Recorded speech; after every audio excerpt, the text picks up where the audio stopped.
Hi there, Chris here with another fresh tip for you all. In this video, we are going to continue our look at painting the Necrons from the Indomitus 40K box set. And in this video, we are going to work on the Canoptek Plasmacyte. I think that's how you say it. You can already see that I have already painted up its base, just in a loose base coat. And of course, it has been painted and base coated in the fashion which I've done in the Necron Warriors. You can click on the video up there if you want to know how this chrome effect was done. We use some ceramide white, thinned out with just a little bit of water, and we are basically going to apply this over the little orbs that in the center, as well as the eye and the tail. Now, the focus of this video is more or less this orb within the body. We're not too concerned with the tail and the eye. Those will get finished in a similar fashion as the other orbs that were in previous videos. But in this video, I'm going to show something a little bit different for this orb. We're going to have some fun with this little orb here, and you can see once I applied, I think it was about 3 base coats, very, very thin, of course. We're going to use some golden fluorescent pink. I really like this color. We're going to use a fairly generous amount of water to thin this color down ever so slightly, and we are going to apply this over the entirety of the orbs, all over the, what the heck is he called? The Plasmacyte. So you can see we are just simply laying it in. Of course, you can see some of that white poking through, and that is fine because we are going to apply probably about 3 layers onto each of these little areas to really saturate and build up a nice solid color. And because we're working with the color in a thinned out fashion like this, because we thinned it out with a generous amount of water, it is going to lay on nice and smooth. And of course, as we are laying this down, we are being mindful of our brush strokes as we do so that we're not leaving any heavy brush strokes behind. Now, the orb in the body is really our main focus here in this video, and you can see here, this is about 3 coats later. We're going to use Screamer Pink, and we are going to use some The Fang. These are both from Citadel. These are really fantastic colors. We're also going to use some Vallejo Retarder Medium. This is for water-based acrylics. This basically slows down the drying time, which is going to allow us to do a little bit of wet blending on this surface. I take a little bit of the retardant, lay it onto the surface, not very heavily, just a little generous amount on that surface, just a nice even layer on there, and that's really what we're just looking for there. And I'm going to take a little bit of the Fang, and I'm going to begin just basically roughing out some ideas. Basically, what I'm going to go for here is a bit of a cloud. And now, if anybody's ever watched Lord of the Rings, you know those little palantias, or whatever the heck they're called? Well, that's the kind of effect I want to go for here. And this is kind of a fun little idea. And I'm going to take some Screamer Pink as well and begin laying that in. And really, all I'm doing is I'm doing essentially a wet on wet blend here with the Screamer Pink, the Fang, on top of this surface. But I'm also doing a very rough kind of stippling and just kind of building out kind of the cloudy shapes on this surface. And one thing that I would bear in mind is that as I lay the overall shapes down, because we're working on top of a retardant layer, which is slowing the drying process time down of the acrylic paints, we have time to move the color around.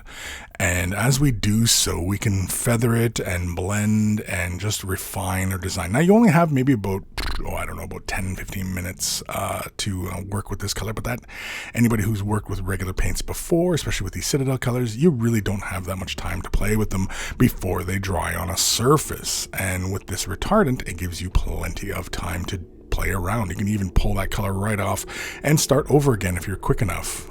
You do still have to work fairly quickly, but you can pretty much, work as need be, as it were. I go back and forth with the Fang and the Screamer Pink, and I go and, I'm just basically roughing out some cloudy-like shapes. If it gets a little too dark, you can simply pull it off, and of course, you can see it's kind of a stippling motion, and I'm blending, and then also I'm feathering out some of the color.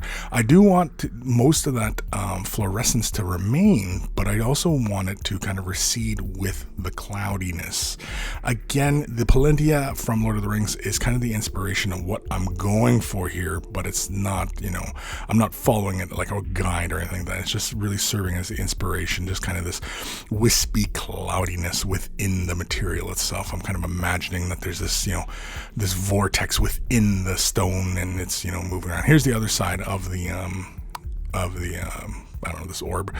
And again, we're using the Fang and the Screamer Pink, and it's working on top of a layer of the retardant.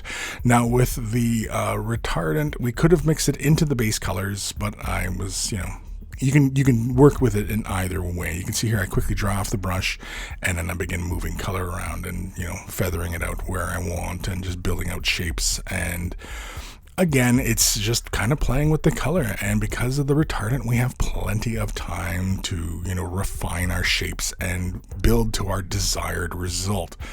And as you can see there, it looks kind of cloudy and kind of misty. This side here is a little bit more open, whereas the other side has much harsher cloud shapes in them, and I'm kind of go between the two as far as the aesthetic for whichever way you want to go about it. A good deal time. I also use a hand dryer, but we speed up the drying process a bit. And I'm going to use some Celeste Grey, thinned out with just the dampness of the brush, and I'm going to begin laying this on top of most of the dark areas, but I'm also going to travel outside of those areas.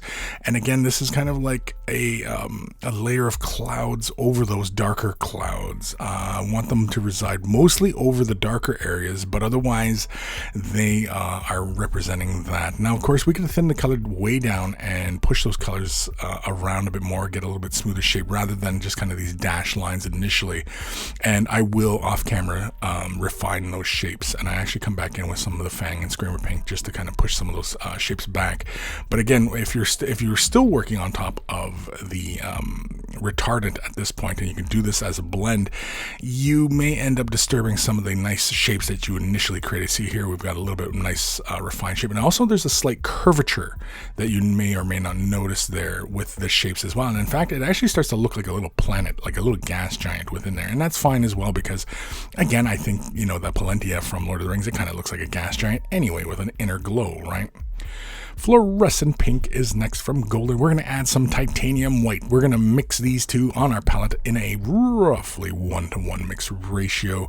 And we could have done this before we had laid the clouds out, but hindsight's 2020. And this allows me to be a little bit more deliberate where I'm laying these highlights down, rather than if I had done this before I had built the clouds up. We would have been a little bit more uniform, and in fact, the underlying tones might not have blended. The brighter tone underneath would have shown through and created two different tones, and versus I can pick and choose where these highlights are going, and I think it overall gives me a much better effect. And again, this is these highlights here are representing the inner glow in the center. Now, of course, because this is painted onto the surface, it is kind of hard to directly create something that will look translucent, but as long as you are, somewhat consistent in how you're laying your colors down, and and imagine one perspective you're looking at it, you build to that, you can pretty much create this effect. Titanium White is next, all on its lonesome, and these are going to be the little spot highlights, typically what we do on gemstones up in the highest portions, but because this has that cowl coming over the top, I do the highlights kind of off to the side because there would be no light sourcing above the gem, this orb. I keep calling it a gemstone, but so I just place these on either side of the orb. Now here you can see I'm deliberately laying in a streak, kind of representing like a big light streak kind of coming down the side, like it's covered in glass. Now, if you wanted to maintain a matte look onto the surface, you can see I did the double dots as well along a kind of imagined horizon line, as it were. And you were, you just wanted to have the painted effect and like it matte. Well, you can pretty much leave it as such. But me personally, I like it to have a little bit more dimension. So technical art coat is next. Your preferred gloss coat, gloss varnish, I should say, use. And I'm using a shade wash brush here, just a bit of water to thin the gloss out a bit. And I basically am going to lay in 2 layers. So that was the first layer, and then that's first layer was dry, and then this is the second layer. And again, I've thinned it out just with a bit of water just to get a nice smooth coverage. I apply a fairly generous amount, but because when you have it thinned out, it will reduce down once dry. And here it is. Once it is dry, you can see the lights from the cameras and such in the reflection, and that's how you know it's obviously nice and glossy. But I think this was a lot of fun. This definitely, as you turn the model around, kind of gives you the impression that it is a orb orb with some sort of imagined mystery energy going on. And I don't know. I was making this up as I went, but that's it. That is the Palanti orb. Big thank you to all my patrons. Without their support, these videos would not be possible. If you're considering Patreon support, click the link in the description below and it will take off to my Patreon page where there's varying tiers of support to help me out and keep the lights on and all that. Take care of those brushes and they will take care of you.